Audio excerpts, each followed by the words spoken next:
늦은 밤 도심의 불빛이 유리창에 비쳤습니다. 박태준 회장은 자신이 세운 대기업 태성홀딩스의 최고층 집무실에서 조용히 서류를 덮었습니다. 그의 나이 69, 세상 사람들은 그를 냉철한 경영의 신이라 불렀습니다. 하지만 그날 그는 인생에서 처음으로 두려움을 느끼고 있었습니다. 사위라니 그 친구가 정말 괜찮은 사람일까? 박 회장은 혼잣말을 중얼거리며 창밖을 바라봤습니다. 딸 태희가 결혼을 앞두고 있었습니다. 상대는 평범한 중소기업 직원, 이름은 이정우. 학벌도 집안도 그다지 내세울 것 없는 청년이었죠. 하지만 딸의 눈빛은 단단했습니다. 아빠, 그 사람은 진심이에요. 그 말에 박 회장은 아무 대답도 하지 않았습니다. 며칠 후 그는 한 가지 결심을 합니다. 직접 그 남자를 시험해 보기로 말이죠.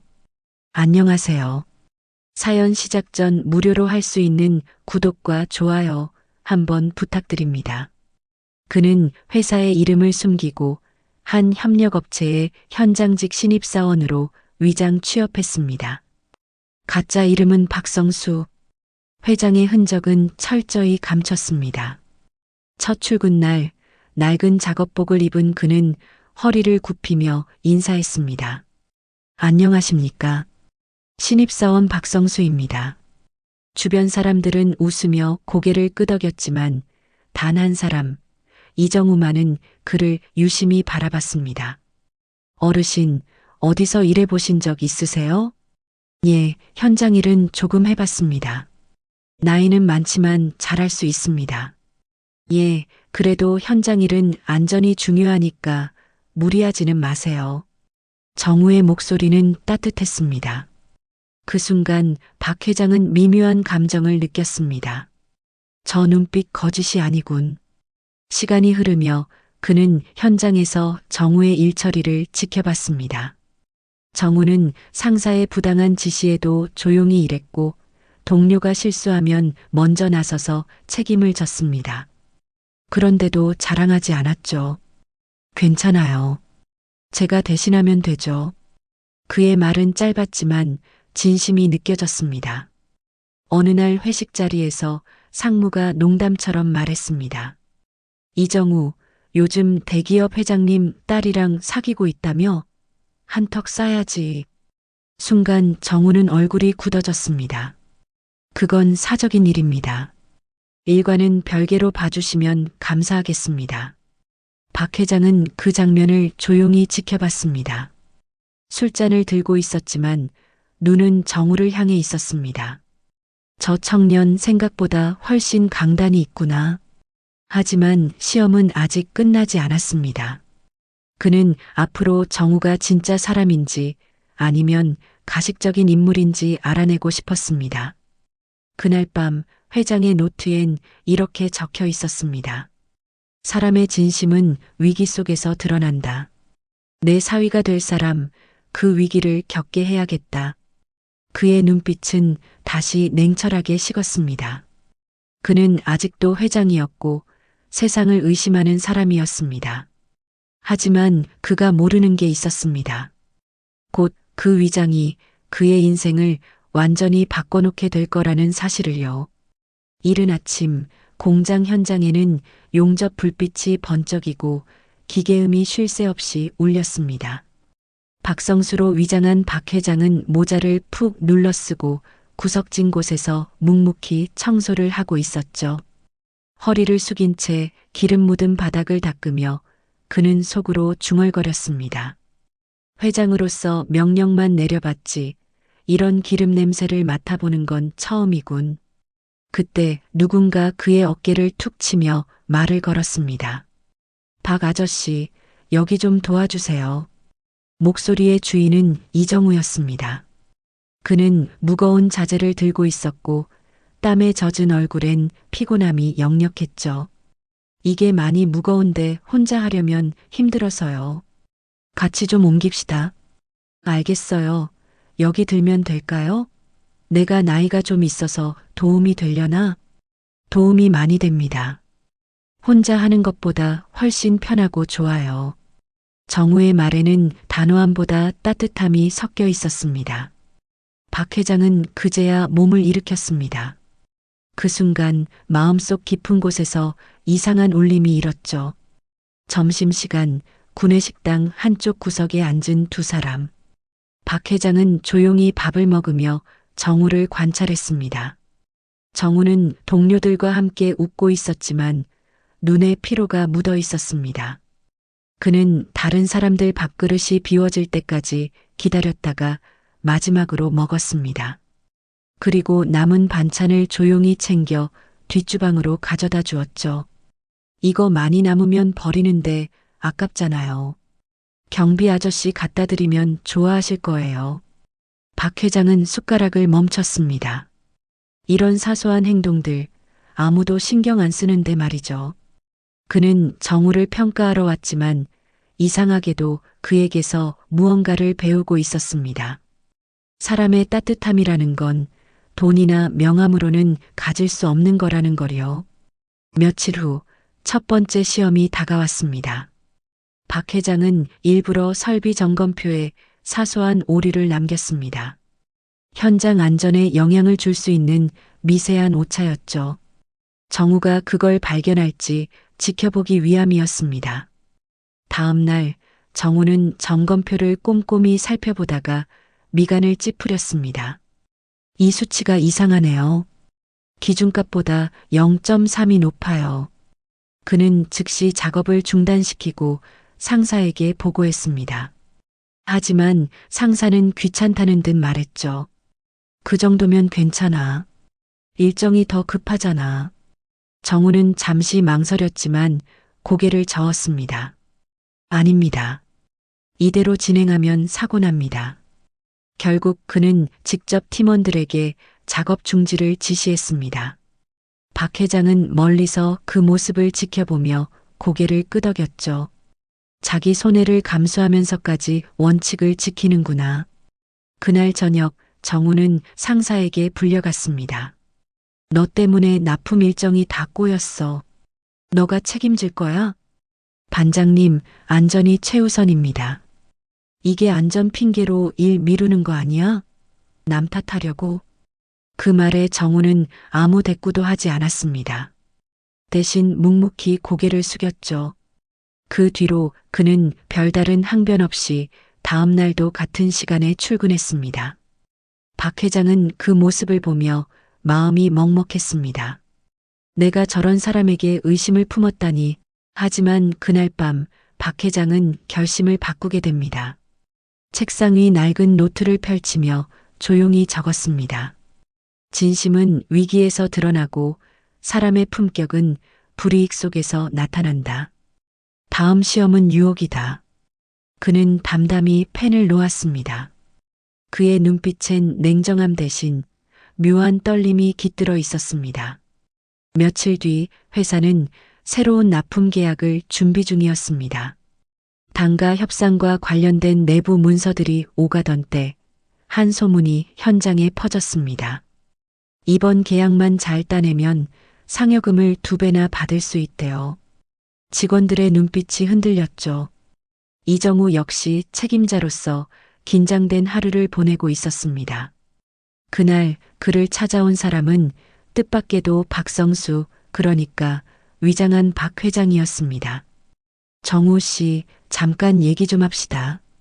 작업장 구석, 소음이 잦아든 오후였습니다. 박성수는 봉투 하나를 내밀며 조용히 말했죠. 이건 외부 협력업체 쪽에서 부탁한 겁니다. 보고서에 숫자 하나만 조정해 달래요. 대신 수고비를 좀 준답니다. 정우의 눈이 순간 날카롭게 변했습니다. 그게 무슨 뜻이죠? 별거 아니에요. 큰 문제 없을 겁니다. 회사에 이익이 되니까요. 박 회장은 일부러 담담하게 말했습니다. 그는 이 한순간에 정우의 진짜 얼굴을 보고 싶었습니다. 정우는 잠시 침묵했습니다. 그 침묵 속에서 박 회장은 미묘한 기대와 두려움을 동시에 느꼈죠. 혹시라도 이 청년이 타협한다면 그땐 어떻게 해야 하지? 그런데 정우는 이내 봉투를 밀어냈습니다. 박 아저씨, 이런 거 다시는 가져오지 마세요. 오해하지 마세요. 누구나 다 아는 그냥 현실적인 거래예요. 아니요. 현실적인 거래가 아니라 불법적인 거래입니다. 그의 목소리는 낮았지만 단호했습니다. 그 말 한마디가 공기 속을 베어내듯 맑게 울렸죠. 박 회장은 그 순간 자신이 꾸민 시험이 부끄럽게 느껴졌습니다. 저 청년은 돈보다 양심이 먼저구나. 하지만 사건은 여기서 끝나지 않았습니다. 며칠 뒤 박성수의 행동이 이상하다는 말을 들은 관리부장이 그를 불렀습니다. 박 아저씨, 그날 무슨 봉투를 들고 다녔다던데? 그 봉투가 뭐였습니까? 아무것도 아닙니다. 오해하시는 것 같은데 그냥 서류 봉투였어요. 오해인지 아닌지는 내가 판단하는 거예요. 이실직고 하세요. 조용히 처리합시다. 그는 박 회장을 의심했고 이 일은 곧 정우에게까지 불똥이 튀었습니다. 정우 씨, 그날 박 아저씨랑 무슨 얘기했어요? 그냥 협력업체 보고서에 대해 이야기했습니다. 그럼 왜 돈 얘기가 나왔다는 소문이 돌아요? 그건 사실이 아닙니다. 저는 돈 받지 않았습니다. 받지 않았다는 걸 어떻게 증명할 수 있습니까? 정우는 잠시 말을 잃었습니다. 증거는 없었고 정직함은 숫자로 증명할 수 없었습니다. 결국 그는 인사위원회에 회부됐습니다. 박 회장은 회의실 밖에서 이 모든 걸 지켜봤습니다. 손끝이 떨렸고 얼굴이 굳어졌습니다. 이건 내가 만든 시험인데 그를 망치고 있잖아. 그는 더는 참지 못하고 회의실 문을 열었습니다. 잠깐만요. 그 일 제가 꾸민 겁니다. 그 순간 방안이 얼어붙었습니다. 모두가 놀란 눈으로 노인을 바라봤습니다. 정우가 입을 열었습니다. 박 아저씨 왜 그런 짓을 하셨습니까? 박 회장은 고개를 숙였습니다. 그냥 사람을 알고 싶어서요. 미안해요. 하지만 정우는 그를 꾸짖지 않았습니다. 사람을 시험하면 자신도 함께 시험받는 겁니다. 그 말이 박 회장의 가슴을 깊이 찔렀습니다. 그날 밤 박 회장은 집으로 돌아와 한참 동안 거울을 바라봤습니다. 주름진 얼굴 속에는 권위가 아닌 후회가 자리하고 있었습니다. 나는 평생 남을 평가하며 살았구나. 그런데 정작 내 자신은 한 번도 돌아보지 않았어. 그는 서랍을 열어 명함을 꺼냈습니다. 태성홀딩스 회장 박태준. 그 이름이 낯설게 느껴졌습니다. 그는 조용히 명함을 찢으며 중얼거렸습니다. 이제부터는 사람으로 그를 만나야겠군. 그리고 그의 진짜 변화가 시작되었습니다. 그날 이후 박 회장은 사표를 내고 회사를 떠났습니다. 정우는 억울한 누명은 벗었지만 여전히 마음 한구석이 씁쓸했죠. 그는 자신이 믿었던 사람에게서 시험을 받았다는 사실이 쉽게 잊히지 않았습니다. 며칠이 지나도 그날의 대화가 귓가에 맴돌았습니다. 사람을 시험하면 자신도 함께 시험받는 겁니다. 그 말은 단순한 꾸짖음이 아니라 삶의 방향을 흔드는 울림이었죠. 박 회장은 고요한 집무실에 앉아 있었습니다. 탁자 위엔 낡은 가죽 수첩이 놓여 있었고 그 안에는 한 문장이 적혀 있었습니다. 사람의 가치는 돈으로 재지 않는다. 그는 그 문장을 여러 번 읽었습니다. 그리고 결심했죠. 이제는 자신의 진짜 정체를 밝히기로. 며칠 후 박 회장은 직접 공장으로 향했습니다. 출근 시간 그는 오래된 작업복 대신 말끔한 정장을 입고 현장으로 갔습니다. 그를 알아본 경비원이 놀라 눈을 크게 떴습니다. 회 회장님? 쉿, 오늘은 그냥 나 박태준으로 왔어요. 공장 안으로 들어서자 모두가 일손을 멈추고 그를 바라봤습니다. 그의 발소리가 멈춘 곳에는 정우가 서 있었습니다. 손에는 기름이 묻은 장갑, 얼굴에는 묘한 긴장감이 서려 있었죠. 이정우 씨, 박 회장의 목소리는 조용했지만 단단했습니다. 저 박성수가 아니라 태성홀딩스 회장 박태준입니다. 순간 현장은 숨소리 하나 들리지 않을 만큼 고요해졌습니다. 정우는 굳은 표정으로 그를 바라봤습니다. 아니, 저를 속이셨던 겁니까? 그렇게 됐습니다. 미안합니다. 처음엔 그저 내 딸을 지키고 싶었어요. 박 회장은 잠시 말을 멈추고 고개를 숙였습니다. 하지만 그게 오만이었죠. 나는 당신에게 배우고 있습니다. 정우는 대답하지 않았습니다. 대신 장갑을 벗어 손을 털며 천천히 말했습니다. 사람은 누구나 두려움이 있죠. 하지만 그 두려움을 남을 시험하는 방식으로 풀면 상처만 남습니다. 그 말 맞습니다. 박 회장은 고개를 끄덕이며 눈가를 훔쳤습니다. 그의 눈빛에는 지난 수십 년의 권위가 아닌 한 인간의 겸손이 담겨 있었죠. 잠시 침묵이 흘렀습니다. 그때 정우가 조용히 입을 열었습니다. 저도 사실 두려웠습니다. 태희 씨가 회장님 따님이라는 걸 알고부터 제 마음 한쪽이 무너졌어요. 그래서요? 그래서 더 열심히 일했습니다. 제 진심이 돈보다 지위보다 진하다는 걸 보여주고 싶었거든요. 박 회장은 그 말에 숨이 막히듯 가슴이 먹먹해졌습니다. 그 진심, 이제야 알겠군요. 그는 고개를 숙이며 깊게 인사했습니다. 이정우 씨, 당신은 나보다 훨씬 훌륭한 사람입니다. 딸을 맡기겠다는 말, 이제는 진심으로 할 수 있을 것 같습니다. 그날 이후 정우의 표정은 달라졌습니다. 그는 더 이상 의심이나 분노에 사로잡히지 않았습니다. 대신 박 회장의 손을 잡고 말했죠. 저희 둘 다 배웠습니다. 진심은 감추는 게 아니라 보여주는 거라는 걸요. 공장 안에는 두 남자의 악수가 오래도록 남았습니다. 기계의 소음조차 잦아든 그 순간 그들의 관계는 시험과 의심을 넘어 믿음으로 바뀌고 있었죠. 그러나 이 이야기는 여기서 끝이 아니었습니다. 그들을 기다리는 마지막 시련이 아직 남아 있었거든요.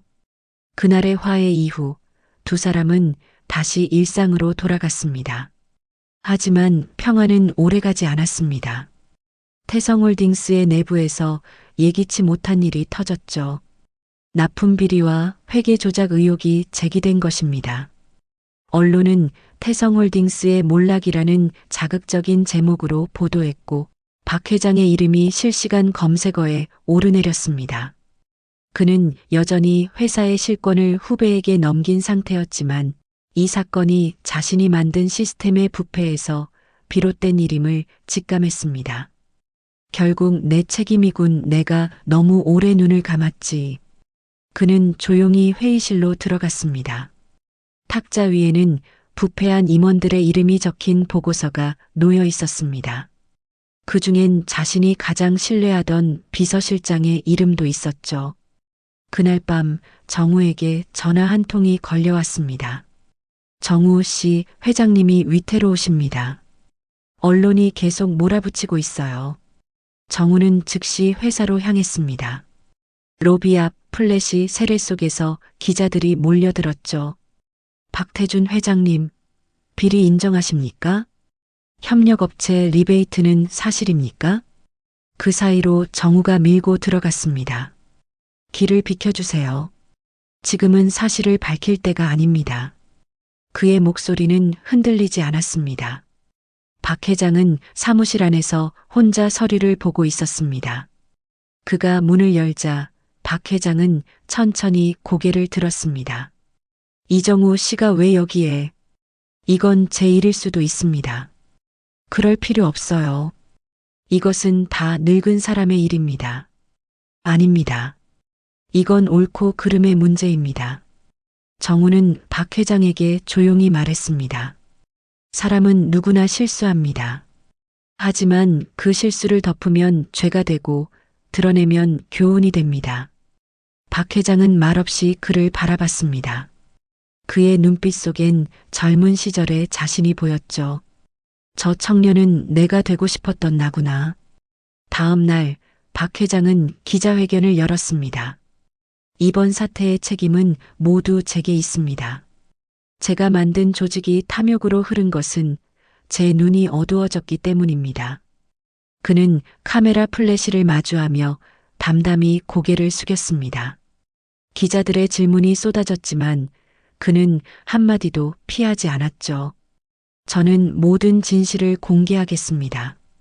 그리고 남은 생은 회사를 바로 세우는 데 쓰겠습니다.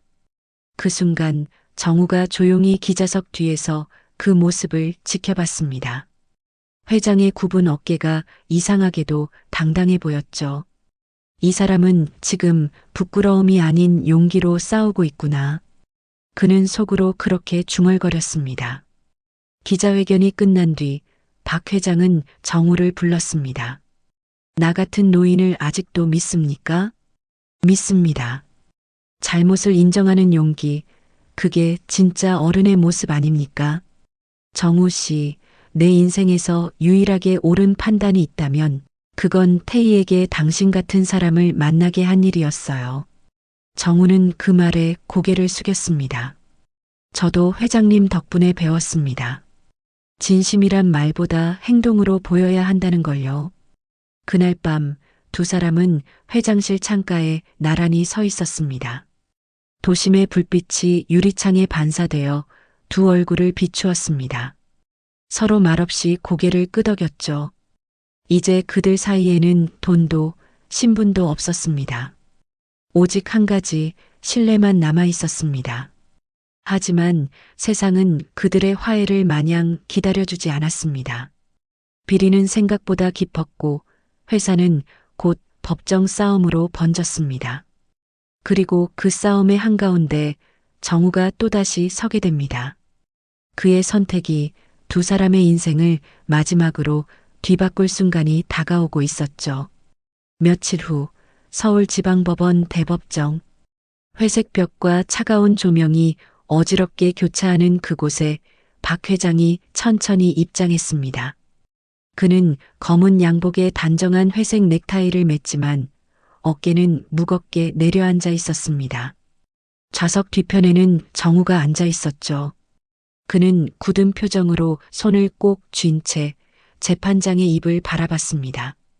피고인 박태준 씨, 본인은 이번 사건에 대해 모두 인정하십니까? 판사의 목소리가 울렸습니다. 박 회장은 고개를 들었습니다. 예, 모두 제 책임입니다. 그 한마디가 법정을 조용히 가라앉혔습니다. 하지만 검찰석에서 누군가 나섰습니다.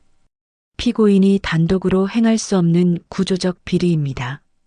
내부 공모자가 있었을 가능성이 높습니다.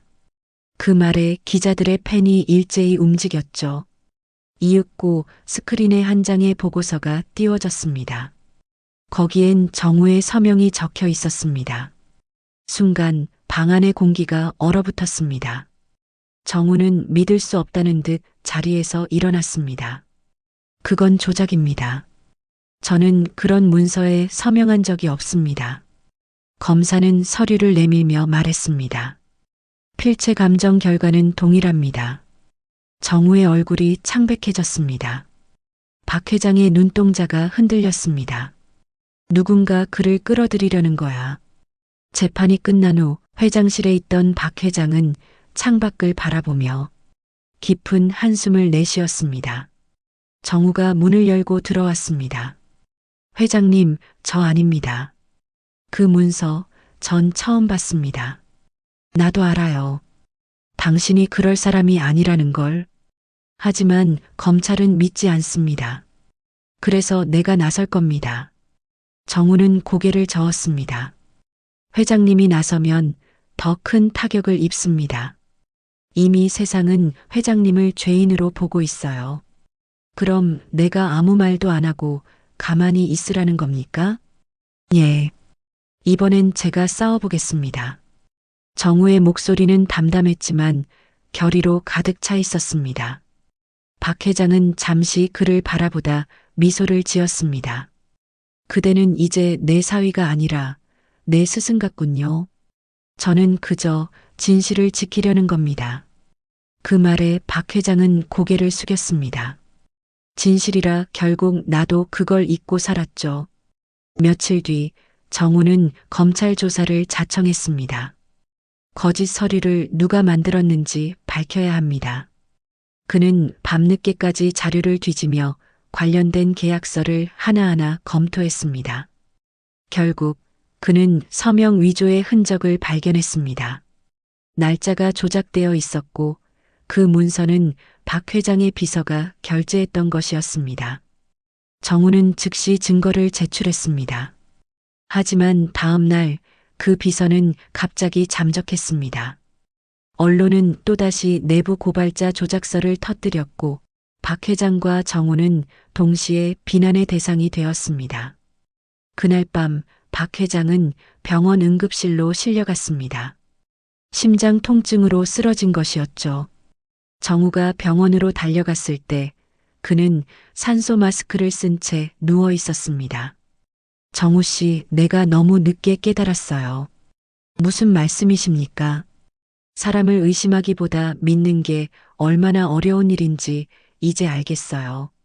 지금이라도 늦지 않았습니다. 싸워야죠. 박 회장은 미소를 지었습니다. 이젠 당신이 싸워줘야 합니다. 나는 이제 물러나야 할 때예요.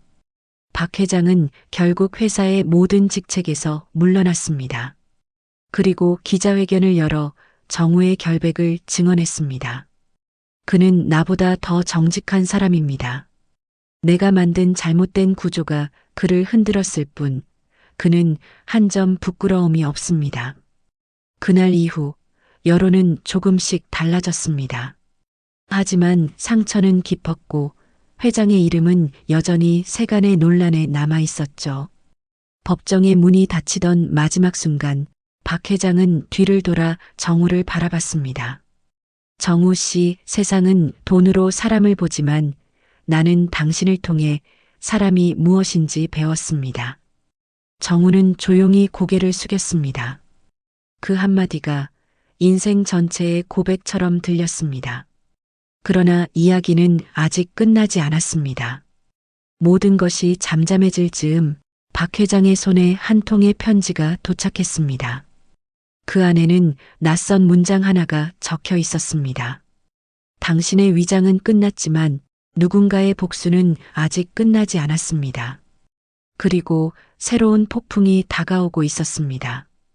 그날 밤 박 회장은 거실 소파에 홀로 앉아 있었습니다. 탁자 위에는 편지가 한 통 놓여 있었죠. 복수는 아직 끝나지 않았다. 그 문장을 읽는 순간 오래된 싸늘한 직감이 되살아났습니다. 그는 곧장 전화를 걸었습니다. 정우 씨, 조심해야 합니다. 누군가 아직 우리를 노리고 있어요. 무슨 말씀이십니까? 내가 만든 적들 중 누군가가 남아 있습니다. 이건 단순한 협박이 아닙니다. 며칠 뒤 회사 내부 서버에서 해킹 흔적이 발견됐습니다. 비자금 거래 내역과 직원 인사정보가 외부로 유출된 것이었습니다. 그리고 언론은 또다시 내부자 고발이라는 자극적인 제목으로 떠들기 시작했죠. 이번엔 정우의 이름이 다시 오르내렸습니다. 이정우, 내부 고발자? 회사 자료를 외부에 유출한 인물로 지목. 기사 제목은 순식간에 퍼졌습니다. 정우는 억울함에 치를 떨었습니다. 또 조작이군요. 이번엔 누가? 박 회장은 기자회견장을 떠나며 조용히 말했습니다. 이건 단순한 비리가 아닙니다. 누군가 회사를 무너뜨리려 하고 있어요. 그럼 잡아야죠. 잡을 수 있겠습니까? 정우는 고개를 들었습니다. 저는 이미 세상에게 죄인으로 불렸습니다. 2번은 참을 수 없습니다. 며칠간의 추적 끝에 진실은 드러났습니다. 유출의 배우는 박 회장의 옛 비서이자 회사의 재무 담당 이사였습니다. 그는 회장 퇴진 이후 외국계 펀드와 손을 잡고 회사를 인수하려는 계획을 꾸미고 있었죠. 정우와 박 회장은 증거를 모아 검찰에 제출했습니다. 결정적인 순간 법정에서 정우가 증언대에 섰습니다. 저는 이 회사의 사위이기 전에 한 명의 직원이었습니다. 저는 회장님의 잘못도 제 억울함도 모두 인정합니다. 하지만 탐욕으로 회사를 무너뜨리는 자들을 용서할 수 없습니다. 법정안이 술렁였고 판사는 고개를 끄덕였습니다. 결국 모든 조작의 실체가 드러나며 회사를 가까스로 구해냈습니다. 언론은 이번엔 정우를 양심의 증인이라 불렀죠. 재판이 끝난 뒤 병원에 누워있던 박 회장은 뉴스 화면을 조용히 바라봤습니다. 정우가 플래시 세례를 받으며 인터뷰를 하는 모습이 나왔습니다. 저는 정의로운 회장을 믿었습니다. 그 믿음이 회사를 살렸습니다. 박 회장은 미소를 지었습니다.